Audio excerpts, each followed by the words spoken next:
ஓம் ஸ்ரீ வராகிதாயே போற்றி போற்றி, சிம்ம வாகினியே போற்றி. நல்லதே நினைப்போம், நல்லதே நடக்கும். சக்தி வராகியின் பிள்ளைகளுக்கு இந்த வராகி தாயின் ஆசீர்வாதம் என்றுமே முழுமையாக கிடைக்கும். என் தங்கமே, இந்த மங்கள நாளில் நீ நீண்ட நாள் எதிர்பார்த்த நிகழ்வொன்றை நான் நடத்தி தர போகிறேன். என் தங்கமே, இந்த நல்ல நாளில் என்னை அலட்சியம் செய்யாமல் உடனே என் வார்த்தைகளை கேளேன் தங்கமே. என் தங்க பிள்ளையே, இன்று உன் வராகி அம்மாவின் வாக்கினை நீ கேட்டு முடிக்கும் நொடியே நீ வேண்டி விரும்பி நின்ற ஒரு விஷயம் உன் கைகளில் இருக்கும். என் தங்கமே, நீ நினைக்கலாம், அம்மா அப்படி ஒரு நிமிடத்தில் என் வாழ்க்கையில் மாற்றங்களை நீ நடத்தி விடுவாயா? இத்தனை நாட்களும் நடத்தாத விஷயத்தை நீ இப்பொழுது நடத்த போகின்றாயா என்று என் குழந்தை நினைக்கின்றாய் அல்லவா? என் தங்கமே, அம்மா நினைத்தால் ஒரு நிமிடம் போதும் என்பது நீ அறிந்த உண்மை அல்லவா? என் தங்கமே, அந்த உண்மையான சம்பவம்தான் உன் வாழ்க்கையில் நடக்க காத்திருக்கின்றது. அதற்கு எனக்கு தேவை நீ என்னிடத்தில் அன்பாக இருப்பது மட்டும்தான். இந்த தாயானவள் தருவாள் என்ற நம்பிக்கையோடு என் தங்கமே, உன்னுடைய நம்பிக்கையை ஒருபோதும் உன் அம்மா நான் பொய்யாக்கி விடமாட்டேன். நான் சொல்கின்ற விஷயம் உன் வாழ்க்கையில் ஒவ்வொன்றாக நடந்து கொண்டிருப்பதை நீ கண்கூடாக பார்த்து கொண்டுதான் இருக்கின்றாய். இல்லை என்று ஒருபோதும் உன்னால் மறுத்துவிட முடியாது. இந்த வராகி உனக்கு ஒன்றுமே தரவில்லை என்று உன்னால் அடித்து சொல்ல முடியுமா? எத்தனை நாட்கள் உனக்கான சந்தோஷத்தை நான் உன்னிடத்தில் கொண்டு வந்திருக்கிறேன். என் தங்கமே, பல நாள் கஷ்டம் ஒரு நாள் நிச்சயமாக முடிவுக்கு வரும் என்று நீ நம்புகிறாய் அல்லவா? என் குழந்தையே, அந்த நம்பிக்கைதான் இன்று உனக்கான விஷயத்தை உன்னிடத்தில் கொண்டு வந்து சேர்க்க போகின்றது. வாழ்க்கையில் எது வேண்டுமானாலும் வந்துவிட்டு போகட்டும், இந்த ஒரு விஷயம் மட்டும் என்னிடம் இருந்தால் நான் எல்லாவற்றையும் வென்று காட்டுவேன் என்று என் பிள்ளை நினைக்கின்றாய் அல்லவா? இந்த ஒரு உறவு மட்டும் என்னோடு இருந்தால் போதும், இவர்களின் வார்த்தைகளே என்னை வாழ்க்கையில் நல்லபடியாக அழைத்து செல்லும் என்று நினைக்கின்றாய் அல்லவா? அவர்கள் கொடுக்கின்ற ஊக்கம் ஒன்றே போதும் என்று நினைக்கின்றாய் அல்லவா? அந்த உறவுதான் உன்னிடத்தில் உன்னை தேடி வரப்போகிறது. என் குழந்தை, மனதளவிற்குள் என்னாலும் ஏதோ ஒரு ஏக்கத்தோடு நின்று கொண்டிருக்கும் பொழுது உன்னுடைய செயல்களை எல்லாம் சரியாக செய்துவிட முடியாமல் செய்து கொண்டிருக்கும் பொழுதே கவனங்கள் எல்லாம் எங்கேயோ சென்று விடுகிறது. கவனம் திரும்ப இங்கு வரும் பொழுது நாம் என்ன வேலை செய்து கொண்டிருக்கிறோம் என்று யோசிக்கின்ற அளவிற்கு தான் நடந்து கொண்டிருக்கின்றாய். என் தங்கமே, கவனங்கள் முழுவதும் ஒரு விஷயத்தில் இருக்கும் பொழுது அதனை அடைவது அத்தனை கடினமானது அல்ல. உன்னுடைய எண்ணங்கள் உன்னுடைய வாழ்க்கையை உன்னிடத்தில் கொண்டு வந்து சேர்த்து விடும் என்று அம்மா உன்னிடத்தில் பலமுறை சொல்லி இருக்கிறேன் அல்லவா? அதுபோலதான் உன்னுடைய கவனங்கள் முழுவதும் எந்த விஷயத்தில் எதன் மீது இருக்கின்றதோ அந்த விஷயம் உன்னிடத்தில் வந்து சேரும் என்பதில் எந்த ஒரு மாற்று கருத்துமே கிடையாது. வராகி அன்னையை என் குழந்தை நம்புகிறாய். நம் தாய் நாம் ஆசைப்பட்டதை நமக்கு கொடுப்பாள் என்று மனமுருகி நின்று கொண்டிருக்கிறாய். உன்னுடைய மனதிற்குள் இருக்கின்ற அத்தனை விருப்பங்களையும் நிறைவேற்றி நான் கொடுக்கின்றேன். இன்று உனக்கு அம்மா சத்திய வாக்கினை அல்லவா தந்திருக்கின்றேன்.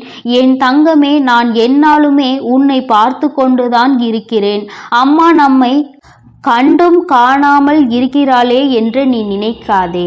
என் பிள்ளையே, உன்னுடைய இல்லத்தில் இருந்து கொண்டு நீ செய்கின்ற ஒவ்வொரு செயல்களையும், கண்ணீரையும், உன்னுடைய கவலைகளையும், உன்னுடைய சந்தோஷங்களையும் நான் பார்த்து கொண்டுதான் இருக்கிறேன். எந்த விஷயத்திற்காக சந்தோஷப்படுகிறாய், எந்த விஷயத்திற்காக கவலைப்படுகிறாய் என்பதையெல்லாம் நான் நன்றாக புரிந்து கொண்டுதான் இப்பொழுது உன்னிடத்தில் பேசுவதற்காக வந்திருக்கிறேன். என் தங்கமே, கவலைப்பட வேண்டும் என்று நீ நினைத்து விட்டால் எதை பற்றி தான் யோசிக்கிறாய் என்று தெரியவில்லை. ஏதோ ஒரு விஷயத்தை பற்றி நினைத்து கொண்டே அங்கே வேதனையில் உட்கார்ந்து கொண்டிருக்கிறாய். கஷ்டங்கள் 1000 இருந்தாலும் சில நேரங்களில் அதையெல்லாம் தாங்குகின்ற மன வலிமை உனக்குள் இருக்கின்றது என்பதை உணர்கின்ற நேரத்தில் என் குழந்தை தேவையில்லாத விஷயங்களை பற்றி சிந்தித்து வருத்தத்தில் இறங்கி விடுகிறாய். உனக்குள்ளே இருக்கின்ற அத்தனை சக்திகளையும் நீயே அங்கு பொய்யாக்கி விடுகின்றாய். என் தங்கமே, ஒரு விஷயத்தை அடைய வேண்டும் என்று நீ அப்பொழுது முடிவு செய்துவிட்டு இதுதான் வாழ்க்கை என்று முடிவெடுத்து விட்டு அதில் இறங்க நினைக்கும் பொழுது தேவையில்லாமல் உன்னுடைய முன்னேற்றத்தை தடுத்து நிறுத்தி வைக்கிறார்கள். இதுதான் வேண்டும் என்று நீ முடிவெடுத்தால் கூட உன்னால் அதனை சுயமாக சிந்திக்க முடியாத நிலையில்தான் இப்பொழுது இருந்து கொண்டிருக்கிறாய். என் தங்கமே, அத்தனையையும் தாண்டி நீ ஒருவருக்கு கொடுத்த நம்பிக்கையை நிச்சயமாக காப்பாற்ற வேண்டும் அல்லவா? வாழ்க்கை என்பது நீ அத்தனை சுலபமாக நினைத்த நேரத்தில் நினைத்த விஷயத்தை உனக்கு ஏற்றால் போல மாற்றிக்கொள்வது கிடையாது. அம்மா உனக்கு உதாரணத்திற்கு சொல்ல வேண்டும் என்றால், ஒரு உறவுக்கு ஒரு வாக்குறுதி கொடுக்கிறாய், நீ தான் காலம் முழுவதும் என்னுடைய வாழ்க்கை துணையாக வருவாய் என்று. ஆனால் நேரத்தின் காரணமாக, சூழ்நிலை காரணமாக, குடும்பத்தில் உள்ளவர்கள் ஏதோ சொல்கிறார்கள் என்பதற்காக அந்த உறவு உன் மீது வைத்திருக்கின்ற நம்பிக்கையை, நீ இருவரினுடைய நம்பிக்கையையுமே காப்பாற்ற வேண்டும். அந்த உறவை நீ விட்டுவிடக் கூடாது. அந்த உறவு உன் மீது வைத்திருக்கின்ற நம்பிக்கையை நீ காப்பாற்ற வேண்டும் என்றால் நீ அதற்கு முன்பாக, அந்த உறவுக்கு வாக்குறுதி கொடுப்பதற்கு முன்பாகவே சிந்தித்திருக்க வேண்டும். நாம் இதை தேர்ந்தெடுத்தால் என்ன பிரச்சனைகள் வரும், பிரச்சனைகள் வந்தால் அதனை எப்படி சமாளிக்க வேண்டும் என்ற மனப்பக்குவம் உனக்குள் இருந்திருக்க வேண்டும். இல்லாத பட்சத்தில் நீ ஒரு முடிவினை எடுத்து விட்டாய், அதன் பிறகு அதில் இருந்து பின்வாங்க கூடாது. என் தங்கமே, உன்னை சுற்றி இருப்பவர்களை உன்னால் நிச்சயமாக சமாதானப்படுத்த முடியும். உன்னுடைய வழிக்கு அவர்களை நிச்சயமாக கொண்டு வர முடியும். இதைதான் செய்ய வேண்டுமே தவிர இவர்களுக்கு கொடுத்த வாக்குறுதியை, கொடுத்த நம்பிக்கையை ஒருபோதும் இழக்கும்படி நீ செய்துவிடக் கூடாது என்றுதான் அம்மா சொல்கின்றேன். அம்மா சொல்கின்ற விஷயத்தில் இருக்கின்ற உண்மை உனக்கு இப்பொழுது புரியாவிட்டாலும் நடந்த பிறகு நிச்சயமாக புரியும். ஏன் நம் தாயானவள் இப்படி வாக்குறுதியை நமக்கு கொடுத்தாள் என்று. என் தங்கமே, உன்னை நம்பி அங்கே இருப்பவர்களின் மனநிலை நீ இப்பொழுது இருக்கின்ற சூழ்நிலையில் உனக்கு புரியாது. அவர்களும் இதுதான் வாழ்க்கை, இது ஒன்றே வாழ்க்கை, இது இல்லை என்றால் நமக்கு எதுவும் இல்லை என்று மனதிற்குள் ஆயிரம் கற்பனைகளை வளர்த்து கொண்டு, என் பிள்ளை நீயும் இங்கே அதே மனநிலையில் இல்லாவிட்டாலும் அத்தனை கஷ்டங்களையும் தாண்டியாவது அவர்களை ஏற்று நல்லபடியான வாழ்க்கையை அமைக்க வேண்டும் என்ற எண்ணத்தையாவது உனக்குள் வைத்திருக்க வேண்டும் அல்லவா? என் குழந்தையே, இதுவரை எப்படி இருந்தாயோ அதை பற்றி கவலை இல்லை. இனிமேல் உன்னுடைய வாழ்க்கையை பற்றி கவலை உனக்குள் அதிகமாக இருக்க வேண்டும். ஏனென்றால் வாழ்க்கை என்பது ஒரு முறைதானே, அதை சந்தோஷமாக வாழ்ந்துவிட வேண்டும் அல்லவா? ஆசைப்பட்டதை பெற்றுவிட வேண்டும் என்கின்ற வைராக்கியம் உனக்கு என்னாலும் இருக்க வேண்டும். அம்மா சொல்வது உறவை பற்றி மட்டுமல்ல, உன்னுடைய தொழிலாக இருந்தாலும் சரி, நீ எந்த ஒரு பொருளுக்காக ஆசைப்பட்டாலும் சரி, அதில் உன்னுடைய மன உறுதியில் இருந்து நீ ஒருபோதும் தவற வேண்டாம். என் தங்கமே, உனக்கு துணையாக இந்த வராகி அம்மா உன்னோடு நின்று உனக்கான உண்மையான விஷயங்களை பெற்று கொடுப்பதற்கு காத்து நிற்கும் போது நீ ஒருபோதும் தவறான பாதையை மட்டும் சென்று விடாதே. சரியான பாதையில் சென்று உன் மனது என்ன சொல்கின்றதோ, உன்னுடைய மனசாட்சி உன்னிடத்தில் என்ன சொல்கின்றதோ அதன்படி நீ நடந்து கொள்ள வேண்டும். உன்னுடைய மனசாட்சிக்கு புறம்பாக உன்னால் நடக்க முடிகிறது என்றால் உனக்கு இந்த வாழ்க்கையை வாழ்வதற்கு எந்த தகுதியும் இல்லை என்பதை நீ புரிந்து கொள்ள வேண்டும். என் தங்கமே, அம்மா பேசுவது உனக்காக மட்டுமல்ல. நீ எதை அடைய வேண்டும் என்று நினைத்து ஆசை வார்த்தைகளை கூறினாயோ அவர்களுக்காகவும் சேர்த்துதான் பேசுகிறேன் என்பதை புரிந்து கொள்ள வேண்டும். உன் குழந்தையின் வாழ்க்கையை அழகானதாக்குவதற்கு நான் முயற்சி செய்து கொண்டிருக்கிறேன். நீ மற்றவர்களின் பேச்சை கேட்டு அந்த வாழ்க்கையை அழிக்கும் முயற்சி செய்யாதே. நீ வேண்டியதை நான் உன் கைகளில் கொடுக்கிறேன். நீ உறுதியாக இருக்கும் பொழுது எதுவும் உன்னை விட்டு செல்லாது என்பதில் மட்டும் என் பிள்ளை நீ தெளிவாக இருந்தால் போதும். அம்மா இன்று உனக்கு தந்த வாக்குறுதியை நீ ஒரு நாளும் மறக்க கூடாது. நீ எந்த அளவிற்கு ஒரு விஷயத்தை பெற வேண்டும் என்று உறுதியாக நின்று என்னிடம் கேட்கின்றாயோ அந்த விஷயத்தை எப்படியாவது எப்பாடு பட்டாவது உன் கைகளில் கொண்டு வந்து சேர்க்க வேண்டியது என்னுடைய பொறுப்பு என்பதை மட்டும் நீ மறந்து விடாதே. இந்த சேர்கின்ற நேரத்தில் உன்னுடைய மனதில் எந்தவிதமான மாற்றங்களும் வந்துவிடக் கூடாது.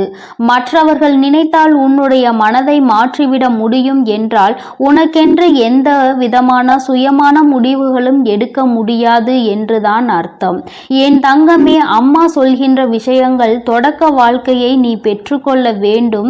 யாருக்கும் எந்த நேரத்திலும் எந்த ஒரு கஷ்டத்திலும் எந்த விதமான துரோகங்களையும் செய்துவிடக் கூடாது என்பதில் நீ உறுதியாக இரு. உன்னுடைய அழகான வாழ்க்கையை நான் உனக்கு நிச்சயமாக கொண்டு வந்து கொடுக்கிறேன். உன்னுடைய விருப்பங்கள் அனைத்தும் நிறைவேறும் என்பதை நீ மறந்து விடாதே. என் செல்ல குழந்தையே, இந்த வராகி அம்மாவினுடைய ஆசீர்வாதங்களோடு இனி உன் வாழ்க்கை எப்பொழுதும் மகிழ்ச்சியாகவும் சந்தோஷமாகவும் இருக்க போகிறது. அதனால் நீ எதற்காகவும் கலங்காதே, எதை நினைத்தும் வருந்தாதே. நீ நல்ல எண்ணங்களோடு இரு. உன் வாழ்வில் எப்பொழுதும் நான் உனக்கு நல்லதை மட்டுமே செய்து கொடுப்பேன். என் செல்ல குழந்தையே, இன்று இரவுக்குள் எப்படியாயினும் இந்த வராகி என் வாக்கினை நீ கேட்டு விடுவாயானால் என் தங்கமே, நாளை நிச்சயமாக நீ விரும்பிய வாழ்க்கை உன் கைகளில் இருக்கும். அம்மா, இது எல்லாம் சாத்தியம்தானா? இத்தனை நாட்களும் நான் கண்ணீர் விட்டதற்கு பதில் நாளை கிடைக்குமா? உன்னை நம்பலாமா என்று என் குழந்தை நீ என்னை பார்த்து கேட்பது என்னால் புரிந்து கொள்ள முடிகின்றது. என் தங்கமே, அம்மா சொல்கின்ற விஷயங்களை நீ தெளிவாக புரிந்து கொண்டால், அம்மா சொல்வது போல் உன்னை நீ மாற்றிக்கொண்டால், வாழ்க்கையில் நடந்தது என்னவென்பதை தெளிவாக புரிந்து கொண்டாயானால் நாளை நிச்சயமாக உன் வாழ்க்கை உன் கைகளில் வந்து சேரும். அதை யாராலும் தடுத்து நிறுத்த முடியாது. என் தங்கமே, இந்த வாழ்க்கை உனக்கு கிடைத்துவிடக் கூடாது என்று அதை தடுத்து விட நினைப்பவர்கள் ஏராளம். இன்னமும் அவர்கள் இதைதான் தொழிலாக செய்து கொண்டிருக்கிறார்கள். நம் கண் முன்னால் இன்னொருவர் சந்தோஷமாக இருந்தால் அதனை ஏற்றுக்கொள்ளும் மனநிலை இங்கே யாருக்குமே இல்லை. மாறாக யாரும் சந்தோஷமாக இருந்துவிடக் கூடாது என்றுதான் எல்லோருமே இங்கே நினைக்கின்றார்கள். யார் வாழ்க்கையை பற்றியும் இங்கு யாருக்கும் எந்த விதமான அக்கறையும் கிடையாது. அவர்கள் சந்தோஷமாக இருந்துவிட்டால் மட்டும் இவர்களுக்கு அக்கறை எங்கிருந்தோ வந்துவிடும். எப்படியேனும் இதனை கெடுத்துவிட வேண்டும் என்று மட்டும்தான் அவர்கள் நினைக்கின்றார்கள். ஆனால் உண்மையில் வாழ்க்கையில் நீ கஷ்டப்பட்டால் உனக்கு உதவி செய்ய வேண்டும் என்றோ, இந்த நிலையில் இருந்து உன்னை மேம்படுத்த வேண்டும் என்றோ யாரும் நினைப்பது கிடையாது. மாறாக இது உனக்கு தேவைதான். நீ யார் பேச்சையும் கேட்காமல் இருந்தாய். அதனால் உனக்கு வருகின்ற கஷ்டங்களையும் நீதான் அனுபவிக்க வேண்டும் என்று ஒரே வார்த்தையில் சொல்கிறார்கள். என் தங்கமே, சிலரது சூழ்நிலைகள் சில நேரங்களில் மற்றவர்களின் பேச்சினை கேட்க முடியாத நிலைமைக்கு இருக்கும். ஆனால் அதை அவர்கள் உணர்வது கிடையாது.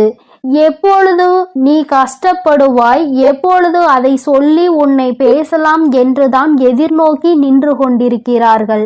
என் தங்கமே, யாருடைய எண்ணங்கள் எதுவாக வேண்டுமானாலும் இருந்துவிட்டு போகட்டும். உன்னுடைய வாழ்க்கை இன்று உன் கையில் இல்லாமல் போனதற்கு இதுவும் ஒரு காரணம். இது போன்ற சிலரினுடைய செயல்கள்தான் காரணம் என்பதை குறிப்பிடத்தக்க வகையில் அவர்கள் ஏற்படுத்தி கொடுத்த சில பிரச்சனைகளும் தான் இன்று உன்னுடைய வாழ்க்கையை உனக்கு இல்லாமல் செய்துவிட்டது என்பதே உண்மை. என் தங்கமே, இந்த உண்மை உன்னுடைய வாழ்க்கையில் மெய்யாகிவிடக் கூடாது. அவர்கள் நிச்சயமாக உனக்கு செய்ய வேண்டும் என்று நினைத்ததை நீ உண்மையாக்கிவிடக் கூடாது. அம்மா ஏன் இப்படி சொல்கிறேன் என்றால், அவர்களின் எண்ணங்கள் உன் வாழ்க்கையை அழிக்க மட்டுமே இருந்தது. எந்த விதத்திலும் நீ எந்த விதமான நல்ல செயல்களையும் உன் வாழ்க்கையில் பார்த்துவிடக் கூடாது. எந்த சுபகாரியங்களும் உன் வாழ்க்கையில் நடந்துவிடக் கூடாது. நீ கடைசி வரையிலும் இப்படியே தனிமையில்தான் இருக்க வேண்டும் என்று நினைக்கின்றார்கள். இதனால் அவர்களுக்கு இதிலிருந்து என்ன கிடைக்கப் போகிறது என்று கேட்டால் ஒன்றுமே கிடைக்கப் போவதில்லை. உன்னுடைய கஷ்டத்தை பார்ப்பதில் அவர்களுக்கு ஒரு சந்தோஷம். இது என்ன மாதிரி மனநிலை என்று இன்னமும் உன் தாயானவள் எனக்கு தான் புரியவில்லை. தானும் வாழ வேண்டும், மற்றவர்களும் வாழ வேண்டும் என்று நினைக்காமல், நாம் வாழாவிட்டாலும் மற்றவர்கள் வாழக்கூடாது என்று அல்லவா அவர்களினுடைய எண்ணங்கள் இருக்கிறது. ஏன் மற்றவர்களின் வாழ்க்கையை கெடுக்க வேண்டும் என்று நினைக்கின்றார்கள்? என் தங்கமே, இவர்களினுடைய எண்ணங்கள் எல்லாம் பொய்யாகி போகின்ற அளவிற்கு தான் உன் வாழ்க்கையில் நல்ல விஷயத்தை நான் நடத்தி கொடுக்க போகிறேன். என்னை தவிர வேறு யாருடைய எண்ணங்களும் உன் வாழ்க்கையில் நடக்காது. அதை நடக்க நான் ஒருபோதும் விடமாட்டேன். நினைப்பது அவர்களின் உரிமை. என்ன வேண்டுமானாலும் அவர்கள் மனதிற்குள் நினைக்கலாம், எதை வேண்டுமானாலும் செய்ய அவர்கள் மனது துடிக்கலாம், யாருடைய வாழ்க்கையை வேண்டுமானாலும் கெடுப்பதற்கு அவர்கள் முன் வரலாம். ஆனால் இதற்கெல்லாம் உன் வராகி அம்மா ஒருபோதும் அவர்களுக்கு இடம் கொடுக்கவும் மாட்டேன், அனுமதி கொடுக்கவும் மாட்டேன். என் தங்கமே, உன் வாழ்க்கையை உனக்கு கிடைக்காமல் போனதற்கு இவர்கள் ஒரு காரணம் என்றால், இன்னொரு வகையில் நீயும் ஒரு காரணம். என் தங்கமே, உறவுகளுக்குள் எந்த சூழ்நிலையிலும் மற்றவர்களின் பேச்சுக்களினால் பிரச்சனைகள் வரக்கூடாது. எந்த ஒரு கட்டத்திலும் இன்னொருவரின் பேச்சுக்கு மதிப்பு கொடுத்து உறவுகள் பிரியக்கூடாது. உண்மை எது பொய் எது என்று இருவரும் பேசி தீர்க்க வேண்டும். மனதிற்குள் இருக்கின்ற எண்ணங்களை வெளிப்படையாக பேசி இருவரும் தெளிவுபடுத்தி இருக்க வேண்டும். மனதிற்குள் நினைப்பதை மனதிற்குள்ளேயே வைத்து கொண்டிருந்தால் எதிரில் நிற்பவர்களுக்கு நீ என்ன நினைக்கிறாய் என்பது எப்படி புரியும்? அதனை எடுத்து அவர்களுக்கு புரிய வைக்க வேண்டியது உன்னுடைய கடமை அல்லவா? நீ இந்த கடமையை செய்ய தவறியதுதான் இன்று இத்தனை பெரிய பிரிவினைக்கு காரணமாகிவிட்டது. நீ விரும்பிய வாழ்க்கையை நீயே அடைய முடியாமல் நின்று கொண்டிருக்கிறாய். காரணத்தை உன்னாலேயே சொல்ல முடியவில்லை. என் தங்கமே, பொதுவாக வாழ்க்கை எல்லோருக்கும் நல்லபடியாக இருந்தாலும் மனிதனுடைய மனது எப்பொழுதும் ஒன்று போல இருப்பது கிடையாது. ஆரம்பத்தில் நீ இல்லை என்றால் இந்த உலகமே இல்லை என்று சொன்ன வாய்தான் இப்பொழுது நீ இருந்தால் எனக்கு இந்த உலகத்தில் வாழ பிடிக்கவில்லை என்று சொல்லிவிட்டு சென்று விடுகின்றது. ஒவ்வொருவரினுடைய மனநிலை நேரத்திற்கு ஏற்ப மாறிக்கொண்டே இருக்கின்றதல்லவா? என் தங்கமே, இதையெல்லாம் நீ இன்று புரிந்து கொள்ள வேண்டிய விஷயம் கிடையாது. ஒருவரின் மீது அன்பு வைக்கும் பொழுதோ, அந்த அன்பை வாழ்க்கையில் தேர்ந்தெடுக்கும் பொழுதோ இது போன்ற சூழ்நிலைகளும் வாழ்க்கையில் வருவதற்கு வாய்ப்புகள் அதிகம் என்பதனை முதலிலே நீ புரிந்து கொண்டிருந்தால் இத்தனை கஷ்டங்கள் இன்று உனக்கு வந்திருக்காது. என் தங்கமே, எதுவாக இருந்தாலும் எல்லாவற்றிற்குமே காரணம் சரியாக புரிதல் இல்லாமல் இருந்ததுதான்.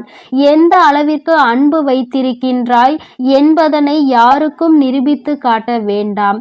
யார் மீது உண்மையான அன்பு வைத்து யாரோடு உன் வாழ்க்கை கடைசி வரைக்கும் இருக்கும் என்று நினைக்கின்றாயோ அவர்களுக்கு அதனை புரிய வைக்க வேண்டிய கட்டாயம் உனக்கு இருக்கிறது. ஏனென்றால் அன்பு என்பதை இங்கே சிலர் தவறாக எடுத்துக்கொள்கின்றார்கள். நேரத்திற்கு ஏற்றார் போலதான் அவர்கள் எப்படி மாற்றிக் கொள்கின்றார்களோ அதுபோலதான் நீயும் மாற்றிக்கொள்வாய் என்று நினைக்கின்றார்கள். ஆனால் நீ அப்படி அல்ல. எந்த சூழ்நிலையிலும் உன்னுடைய மனது மாறாது என்பதை அவருக்கு நீ நிரூபித்து காட்ட வேண்டிய கட்டாயம் இப்பொழுது வந்துவிட்டது. என் தங்கமே, இருவருக்கும் இடையில் உண்மையான அன்பு இருக்கும் பட்சத்தில் யார் முதலில் இறங்கி போவது என்று ஒரு நாளும் சிந்திக்க கூடாது.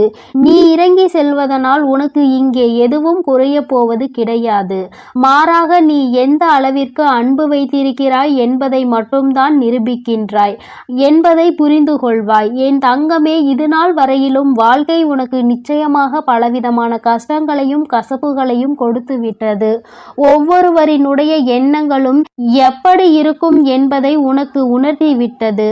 ஆனால் என் பிள்ளையே, நீ இந்த சூழ்நிலையிலும் உன்னுடைய வாழ்க்கையை நீ விட்டுவிடாமல் எப்படி பிடித்து நின்று கொண்டிருக்கிறாயோ இந்த உறுதிதான் அந்த வாழ்க்கையை உனக்கு கொடுக்க போகிறது. வாழ்க்கையின் மீது நீ வைத்திருக்கின்ற நம்பிக்கை, அந்த உறவின் மீது நீ கொண்டிருக்கின்ற அன்பு நிச்சயமாக உன் வாழ்க்கையை உனக்கு கொடுக்கும் என்பதில் எந்த ஒரு மாற்று கருத்தும் கிடையாது. உன் உண்மையான அன்பிற்கு நிச்சயமாக அதற்கான பரிசு கிடைக்கத்தான் வேண்டும். அதை உனக்கு கொடுக்க வேண்டியது இந்த வராகி அம்மாவாகிய என்னுடைய பொறுப்பு. அம்மா உன்னை விட்டு விடுவேன் என்று மட்டும் நினைத்து விடாதே. என் தங்கமே, மனதளவில் தனக்கு பிடித்தவர்களுக்காக இறங்கி செல்வதில் எந்த ஒரு தவறும் கிடையாது. அதுவும் அவர்களிடத்தில் இருப்பதும் உண்மையான அன்பாக இருக்கும் பட்சத்தில் நீ இறங்கி செல்வதில் எந்த ஒரு தவறும் கிடையாது. என் தங்கமே, தவறு யாருடைய பக்கத்தில் இருந்தாலும் நியாயம் நிச்சயமாக உன் பக்கம் இருந்தாலும் அவர்கள் பக்கம் இருந்தாலும் சரி, இறங்கி சென்று மன்னிப்பினை கேட்டு வாழ்க்கையை மீண்டும் நல்லபடியாக தொடர்ந்து நீ வாழ வேண்டும். என் செல்ல குழந்தையே, இந்த வராகி அம்மாவினுடைய ஆசீர்வாதங்கள் எப்பொழுதும் உனக்கு முழுமையாக இருக்கும். அதனால் நீ எதற்காகவும் கலங்காதே, எதை நினைத்தும் வருந்தாதே. நீ நல்லதையே நினை. உன் வாழ்வில் எப்பொழுதும் நான் உனக்கு நல்லதை மட்டுமே செய்து கொடுப்பேன். என் அன்பு பிள்ளையே, உன் தாயானவள் எப்பொழுதுமே உனக்கு தீபத்தில் நேரடியாக காட்சி தந்து கொண்டுதான் இருக்கின்றேன். என் குழந்தையே, உன் வாழ்க்கையில் நீ நினைத்த விஷயத்தை மிக பெரிய அற்புதம் ஒன்று நிகழ்த்தி காட்டுவதற்காகத்தான் உன் தாயானவள் இப்பொழுது வந்திருக்கின்றேன். என் குழந்தையே, நீ கேட்டதை நான் தரும் பொழுது நீ வேண்டாம் என்று சென்று விடாதே. என் தங்க பிள்ளையே, உன் வாழ்க்கையில் நீ நினைத்ததை எல்லாம் நான் நடத்தி தர வேண்டும் என்றுதான் நீ ஆசை கொண்டாய். நம் தாயானவள் நமக்கு அதனை எப்பொழுது நிறைவேற்றி தருவாள் என்றுதானே நீ இத்தனை நாட்களாகவும் காத்து கொண்டிருந்தாய். என் குழந்தையே, நிச்சயமாக உன்னுடைய வேண்டுதல்கள் எல்லாம் ஒவ்வொன்றாக நிறைவேற போகின்றது. உன் தாயானவள் என்னுடைய சக்தியினை நீ நன்றாக அறிந்திருக்கின்றாய். அப்படி இருக்கும் பொழுது நீ ஒருபோதும் இந்த தாய் நமக்கு நிறைவேற்றி தருவாளா, நம்மை இவள் கண் கொண்டு பார்ப்பாளா என்ற சந்தேகம் ஒருபோதும் உனக்கு வர வேண்டாம்.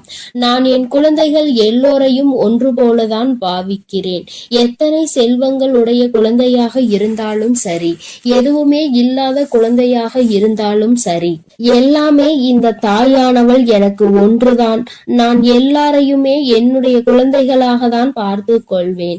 என் தங்கமே, உனக்குள் இருக்கின்ற மிக பெரிய வலி, மிக பெரிய வேதனை உன்னுடைய எதிர்காலத்தை பற்றியது.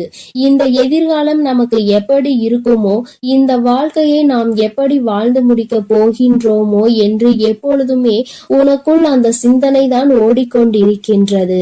என் தங்கமே, இது போன்ற கவலைகளை எல்லாம் உனக்குள் இருந்து எடுத்துவிட்டு இனி எப்பொழுதுமே உன் தாயானவள் உன்னோடு இருக்கிறேன் என்பதை மட்டும் நினைவில் வைத்துக் கொண்டு நல்லபடியாக உன் வாழ்க்கையை நடத்தி செல்ல வேண்டும் என்று உன் அம்மா உனக்கு ஆசீர்வாதங்களை வழங்குகின்றேன்.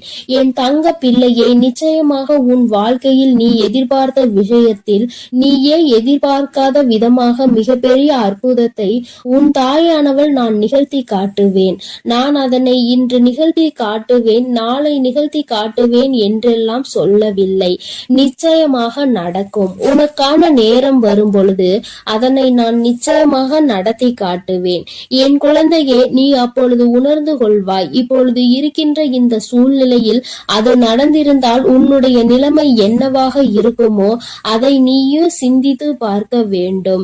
என் தங்கமே, அது நடப்பதற்கான சூழ்நிலை உன்னை சுற்றி இருக்கும் பொழுது தானாகவே வந்து சேர்ந்துவிடும் என்பதை நீ மறந்து விடாதே. என் தங்கமே, இதுவரை உன் வாழ்க்கையில் அனுபவித்த எத்தனையோ முறை இந்த தாயானவள் உன்னோடு இருப்பதை நீ உணர்ந்திருப்பாய். ஏனென்றால் நான் உன் வாழ்க்கையில் நடக்க இருக்கின்ற ஒவ்வொரு விஷயங்களிலும் உனக்கு துணையாக தான் இருந்து கொண்டிருக்கிறேன். நீ எப்பொழுதெல்லாம் எனக்கு தீபத்தினை ஏற்றி என்னை வணங்குகின்றாயோ, மனதார நினைத்து என்னை அழைக்கின்றாயோ, உன் கஷ்டங்களை எல்லாம் என்னிடம் சொல்கின்றாயோ, அப்பொழுதெல்லாம் நான் உன் இல்லத்தில் தான் குடியிருக்கிறேன். அந்த தீப ஒளியில் நான் நிச்சயமாக உனக்கு காட்சி தந்து கொண்டுதான் இருக்கின்றேன். நீ எத்தனை முறை என்னை பார்த்தாய் என்று எனக்கு தெரியவில்லை. ஆனால் உன் தாயானவள் நான் உன்னை எனக்கு நீ தீபம் ஏற்றும் போதெல்லாம் பார்த்து கொண்டுதான் இருக்கின்றேன். என் குழந்தையே, இனிமேலும் உனக்கு ஏதேனும் சந்தேகம் இருந்தால் நீ இனி தீபத்தினை ஏற்றும் பொழுது நீ நன்றாக பார். நிச்சயமாக உன் தாயானவளின் ஸ்பரிசத்தை நீ உணர்ந்து கொள்வாய். நான் உன் அருகில் நிற்பதை நீ நிச்சயமாக உணர்ந்து கொள்வாய். நான் எப்பொழுதுமே என் குழந்தைகளை காத்திட வேண்டும். என் குழந்தைகளுக்கு தேவையானதை செய்து கொடுத்திட வேண்டும். என் குழந்தையின் வாழ்க்கையில் இருக்கின்ற பிரச்சனைகளை எல்லாம் ஓடோடி வந்து உனக்கு சரி செய்து கொடுத்து உன்னை நிம்மதியான வாழ்க்கைக்கு அழைத்து வர வேண்டும் என்றுதான் உன் தாயானவள் விருப்பப்படுகிறேன். அதை மட்டும்தான் என்னுடைய கடமையாக கொண்டு நான் செய்து கொண்டிருக்கிறேன். என் குழந்தையே, அதனால் உனக்கு நடக்க போவது எல்லாம் நியாயமானதாக தான் நடக்கும் என்ற நம்பிக்கை இருக்க வேண்டும். நமக்கு எத்தனை சோதனைகள் வந்தாலும் நம் தாயானவள் நிச்சயமாக ஒரு நாள் நம்மை அதிலிருந்து மீட்டெடுத்து விடுவாள் என்ற எண்ணம் உனக்குள் இருக்க வேண்டும். எத்தனை பிரச்சனைகள் உனக்கு இருந்தாலும், எத்தனை பேர் உன்னை என்ன சொன்னாலும், யார் உன்னை எந்த அளவிற்கு தள்ளினாலும் சரி, அவர்களை எல்லாம் நீ விட்டு ஒதுங்கிவிடு. அவர்களுக்கு என்ன செய்ய வேண்டுமோ அதை நான் செய்வேன். நீ எதுவும் செய்ய தேவையில்லை. இந்த வாழ்க்கையில் என் குழந்தை, நீ எப்பொழுதுமே புண்ணியத்தை தான் தேடிக்கொண்டிருக்க வேண்டும். நீ அதனால் இது போன்றவர்களை தேவையில்லாமல் பேசி அவர்கள் வாயில் இருந்து ஏதேனும் வார்த்தைகளை நீ வாங்கி கொள்ள வேண்டாம். என் குழந்தைக்கு இருக்கின்ற பிரச்சனைகளுக்கு எல்லாம் நானே தீர்வு கண்டு தருகிறேன். நீ எதையும் கண்டுகொள்ளாமல் உன்னுடைய வேலை என்னவோ அதை மட்டும் நீ செய்து கொண்டிரு. என் தங்கமே, உன் வாழ்க்கையில் நீ எதிர்பார்த்த விஷயம் நிச்சயமாக நடக்க போகின்றது. அந்த நேரம் நீ உனக்குள் மகிழ்ச்சியை மட்டும் அடைய வேண்டும். நமக்கு இப்படி நிகழ்ந்தது என்று நீ வியக்க போகிறாய். இது இப்போது கிடைக்கும் என்று நாம் நினைக்கவில்லையே, ஆனால் கிடைத்து விட்டதே என்று நீ நிச்சயமாக ஆச்சரியப்பட போகின்றாய். உன் தாயானவள் உன் வாழ்க்கையில் அப்படிப்பட்ட விஷயத்தை தான் நடத்தி தர வந்திருக்கின்றேன். என் தங்கமே, நீ எப்பொழுதுமே உன் அம்மாவை முழுமையாக நம்பு. உனக்கு நான் நிச்சயமாக தந்து விடுவேன். என் குழந்தைகளின் வாழ்க்கையில் நானும் ஒரு அங்கமாக தான் வகுத்து கொண்டிருக்கின்றேன். நான் ஒருபோதும் உன்னை விட்டு பிரிவதில்லை. நீ அழும்போதும் நீ சிரிக்கும் பொழுதும் நான் உன்னோடு இருந்து அதை பார்த்து கொண்டுதான் இருக்கிறேன். நீ சிரிக்கும் பொழுது உன் தாயானவள் நானும் உன்னோடு சேர்ந்து சிரித்து கொண்டிருக்கிறேன். நீ அழுகும் பொழுது உன் அம்மா நானும் உன்னுடைய கவலைகளில் பங்கெடுத்துக் கொள்கிறேன் என்பதை எப்பொழுதும் உனக்கு நான் நினைவில் நிலைத்திருக்க செய்வேன். யாரும் நமக்கு துணையில்லை என்று ஒருபோதும் கலங்கி நிற்க கூடாது. நம் தெய்வமானவள் உன் கண்களுக்கு புலப்படாமல் வேண்டுமானால் இருக்கலாம். ஆனால் நான் உன்னோடுதான் இருக்கிறேன் என்பதை நீ எப்பொழுதுமே உணர்ந்து கொள்கின்ற அளவிற்கு தான் நான் இருக்கிறேன். என் குழந்தையின் மனது எப்பொழுது ஒரு நிலைப்படுகின்றதோ, எப்பொழுது மனதை அலைபாய விடாமல் ஒருமித்து நிலையோடு நீ இந்த தாயானவளை வணங்குகின்றாயோ, எப்பொழுது என் தீபத்தினை ஒரே மனதோடு நோக்குகின்றாயோ, அப்பொழுது நிச்சயமாக என்னை கண்டுகொள்வாய். என் குழந்தையே, உன் தாயானவள் உனக்கு என்ன சொல்ல வருகிறேன் என்பது புரிகின்றதா? நீ இனிமேல் ஒவ்வொரு முறையும் எனக்கு தீபம் ஏற்றும் பொழுதும் நீ உன் மனதார உன்னுடைய மனதை ஒருநிலைப்படுத்தி வேறு எங்கும் உன் சிந்தனைகளை சிதற விடாமல் என்னை அழைத்து பார். அம்மா, தாயே, நான் உன்னை தீப ஒளியில் காண விரும்புகிறேன். உன்னை பார்த்தால் என் மனதிற்குள் மிகப்பெரிய நிம்மதி பிறக்கும். எனக்கு காட்சித்தா தாயே என்று நீ ஒரு முறை அழைத்து பார். நிச்சயமாக உன் அம்மா உனக்கு அந்த தீப ஒளியில் காட்சி தந்து விடுவேன். நீயே நிச்சயமாக ஆச்சரியம் கொள்கின்ற அளவிற்கு இது உன் வாழ்க்கையில் நடந்தே தீரும். நீயும் மற்றவர்கள் சொல்வது போல நானும் தீப ஒளியில் என் தாயை கண்டேன் என்று சந்தோஷமாய் சொல்ல போகின்றாய். உன் தாயானவள் எப்பொழுதுமே உன்னோடு இருப்பதோடு மட்டுமல்லாமல் உனக்கு நிச்சயமாக மிகப்பெரிய சந்தோஷத்தையும் அள்ளி அள்ளி கொடுக்க காத்து கொண்டிருக்கின்றேன். இப்பொழுது இருக்கின்ற சூழ்நிலையை வைத்து நீ எல்லாவற்றையும் மதிப்பிடக் கூடாது. எதிர்காலம் என்பது எப்படி இருக்கும் என்று உனக்கு நிச்சயமாக தெரிய போவதில்லை. ஆனால் எனக்கு தெரியும். அதனை நான் உனக்கு எப்படி அமைத்து தர போகிறேன் என்பது எனக்கு தெரியும். அதனால்தான் நீ இப்படி இருக்க போகிறாய். உன் வாழ்க்கை நல்லபடியாக மாறப்போகிறது என்று உனக்கு எப்பொழுதுமே வாக்கினை நான் தருகிறேன். நீ இப்போது இருக்கின்ற சூழ்நிலையை வைத்து என்னை நம்பாமல் வேண்டுமானால் போகலாம். ஆனால் நாளை உன்னுடைய நிலைமை மாறும் பொழுது அப்போதுதான் நீ உணர்ந்து கொள்வாய் இந்த தாயினுடைய வாக்கில் எத்தனை உண்மை இருக்கிறது என்று. என்னுடைய தங்க பிள்ளைக்கு இந்த தாயானவளினுடைய ஆசீர்வாதங்களும் அருளும் எப்பொழுதும் வாழ்க்கையில் நிலைத்து இருக்கும். நல்ல நல்ல நிலைகளை எல்லாம் அடைந்து மிகப்பெரிய அற்புதத்தை வாழ்க்கையில் காண போகிறாய். என் அன்பு பிள்ளையே, உனக்கு இந்த தாயானவளினுடைய அன்பும் அருளும் எப்பொழுதும் முழுமையாக கிடைத்து கொண்டே இருக்கும். அதனால் நீ எதற்காகவும் கலங்காதே, எதை நினைத்தும் வருந்தாதே. நீ நல்லதையே நினைத்தால் உன் வாழ்வில் எப்பொழுதும் நான் உனக்கு நல்லதை மட்டுமே செய்து கொடுப்பேன் என்பதை நீ மறந்து விடாதே. உன்னோடு துணையாக இருந்து உன் வாழ்க்கையை நல்ல நிலைமைக்கு கொண்டு செல்வதற்காக தான் உன் தாயானவள் என்றும் உன்னோடு பேசிக் கொண்டிருக்கிறேன் என்பதை நீ மறந்து விடாதே. இனி உன் வாழ்வில் எல்லாமே சிறப்பாக நடந்து முடியும். நீ நினைத்தது எல்லாம் உன் வாழ்க்கையில் நிச்சயமாக கிடைத்தே. என் அன்பு பிள்ளை